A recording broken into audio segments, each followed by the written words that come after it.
بسم اللہ الرحمن الرحیم۔ السلام علیکم۔ بچوں کا مناسب رشتہ سوال۔ بچوں کی تعلیم و تربیت کی فضیلت احادیث میں آئی ہیں۔ اللہ کی توفیق سے اس پر پوری طرح عمل کرنے کی کوشش کی۔ 25 سال ایسے گزرے کہ پتہ ہی نہیں چلا، مگر جب بچوں کی شادیوں کا معاملہ آیا تو حالات ایسے ہوئے کہ مستقل فکر نے جسمانی اور ذہنی مریض بنا دیا۔ بچوں کی شادی کی عمر گزرتی جا رہی ہے لیکن کوئی صورت بنتی نظر نہیں آ رہی، جبکہ ہم فرض نمازوں کے علاوہ بھی دعائیں کرتے ہیں اور دوا شادی کرانے والوں سے رابطہ بھی۔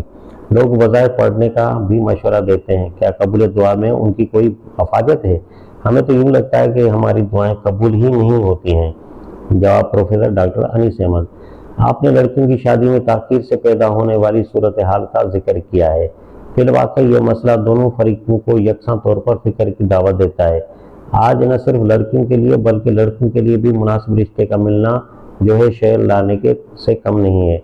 قرآن کریم میں سورۃ القصص کی آیات 23 تا 28 کا مطالعہ فرمایا۔ حضرت موسیٰ علیہ السلام کی دعا کا ذکر ملتا ہے جس میں اللہ تعالیٰ نے چند لمحات میں ہی انہیں جائے امن اور مناسب رشتے سے نوازا۔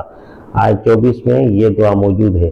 جہاں پہ لڑکیوں یا لڑکوں کے رشتے کا تعلق ہے، عموماً اچھے رشتے کی تلاش میں والدین کو وقت کی تنگی کا احساس نہیں رہتا۔ یہ کے بعد دیگر رشتے آتے ہیں اور وہ اس خیال سے کہ شاید اس سے مزید رشتہ آ جائے، مزید بہتر رشتہ آ جائے، انتظار کرتے رہتے ہیں۔ بعض اوقات ہمارے سماجی نظام میں لڑکیوں کو معاشرے سے کاٹ کر رکھتے ہیں کہ آزا اور قربا کے ہاں بھی کسی تقریب میں ساتھ لے کر نہیں جاتے۔ نتیجن لوگوں کے علم میں یہ بات نہیں آتی کہ کس گھر میں مناسب رشتہ ہو سکتا ہے۔ اگر اس طرح کی کوئی شکل نہ پیدا ہو رہی ہو تو رسائل و اخبارات میں اشتہار کی بھی اسلامی کوئی ممانعت نہیں ہے۔ اس طرح بھی رشتہ تلاش کیا جا سکتا ہے۔ یاد رہے کہ اس حوالے سے والدین اور احباب کی ذمہ داری قرآن کریم نے واضح کر دی ہے۔ سورۃ النور میں ارشاد فرمایا گیا، تم میں سے جو مرد اور عورت بے نکاح ہو ان کا نکاح کر دو۔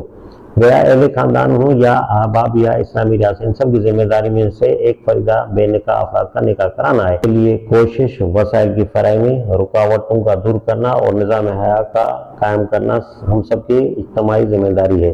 دعا کے سلسلے میں یہ یاد رکھیے کہ ہم اکثر دعا کے آداب کا خیال نہیں رکھتے جو دعا قبول نہ ہونے کا ایک سبب ہو سکتا ہے۔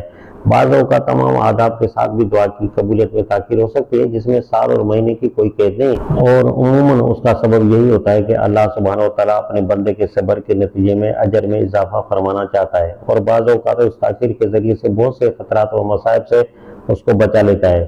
بہرصورت یہاں جو زحمت بندے کو ہوتی ہے اس کا حقیقی اجر وہ آخرت کے لیے محفوظ کر لیتا ہے۔